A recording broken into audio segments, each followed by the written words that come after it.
If you want to continue to follow our adventure, click subscribe. So you don't miss anything, click the bell notification. We are at a national park in northern Arizona area. Now this is about 120 miles away from North Rim Grand Canyon.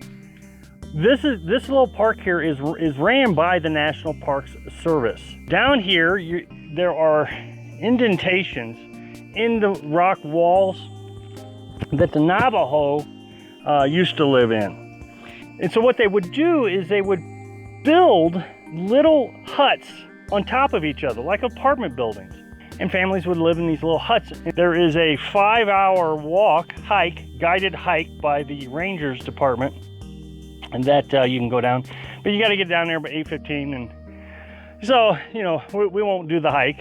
It sure is beautiful. But I wanted to talk to you today about rangers, law enforcement rangers, and how all this works.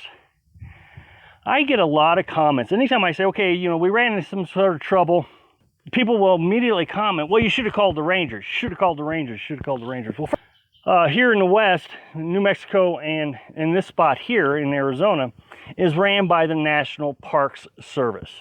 Now, there are 3 entities that nomads are really interested when it comes to nomadic lifestyle. The national parks, the Bureau of Land Management, also known as BLMs, and the National Forest Service. The BLM and the National Parks Service is ran by the Department of Interior.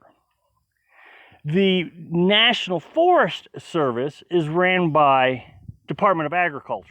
There is a significant difference in the amount of activity each department provides to each entity. Over in the East Coast of the United States, there are very few, if any, I don't know of any to be honest, Bureau of Land Management facilities. There are some national parks in the East. Washington, D.C. is a perfect example of a national park. The national monuments there in Washington, D.C. is ran by the National Park Service. But then when you start going outside of that area, it really becomes a national forest issue. There are 3 national forests in Florida, for example. There's like 3 in Alabama. There's 1 in Missouri, but they're spread out all over Missouri. Mark Twain National Forest. But there's some in the Southwest, some in the Southeast, and some in the Northeast. It's all called Mark Twain. So it's funny how it works. Well, you come out here to the West, and then you start getting into things like this in the National Park Service, where you can come out here and they're like national monuments is what they're called. New Mexico had a national monument that we stayed at, El Mapas National Monument. This is a national monument. And then there's Bureau of Land Management. Now there's national forests out here also. Coconina is a national forest in Arizona. But to get back to the ranger situation, I've noticed that there is a lot more ranger activity here than there is in the National Forest Service out back east. For example, when we had the pop-up camper fire, when that happened on a Friday, we immediately went to the National Forest Service. Drove 40 miles to get there. They were getting ready to close. It was 4 o'clock when we walked in the door. They were closing at 4 o'clock. They took our statement, which took all 5 minutes. They wanted to know my name and my phone number is basically what they wanted to know, so they could contact me to make sure that we cleaned the remnants of the fire up. Not that they were concerned about the camper being caught on fire. As a matter of fact, the rangers there said that the law enforcement ranger, they have 1. Now, if you know anything about the Apalachicola National Forest, it's the largest forest in Florida. Out of the 3, it's huge. It's absolutely huge. They got 1 law enforcement ranger. Everybody else is just maintenance, that kind of thing.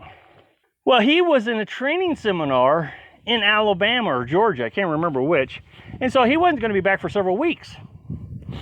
So on Monday, when we came back out to clean up the remnants of the camper, the Florida conservation officer came out. Not the National Forest, not the ranger, but the Florida, paid by the state of Florida, came out to take our statement. And he is the one that actually kind of has a suspicion who burned it down, but of course there was no way to prove it. They just don't have the resources to deal with these kind of situations. Well, John sent me an article today, kind of explains all this. The article that he sent me explains, of course, budget cuts. And since 2005, budget cuts have hit the national parks, well, in this article, it's just national parks. What I'm saying is the national parks actually has more resources from my observations than the national forest does. Yet this article that is talking about the national parks is actually showing that it has a huge decrease in law enforcement rangers. 2012, the National Park Service had 2,200 rangers, and now I believe they have 1,700. More people are coming out here. 50 million more people have started coming out here since the reduction since 2012, since the reduction in law enforcement. The article described how, and I've talked about this before, there was a bad guy over there on the Appalachian Trail in Virginia who killed someone, a hiker. There was a pair of hikers, and this 48-year-old, 42-year-old veteran was killed by this bad guy.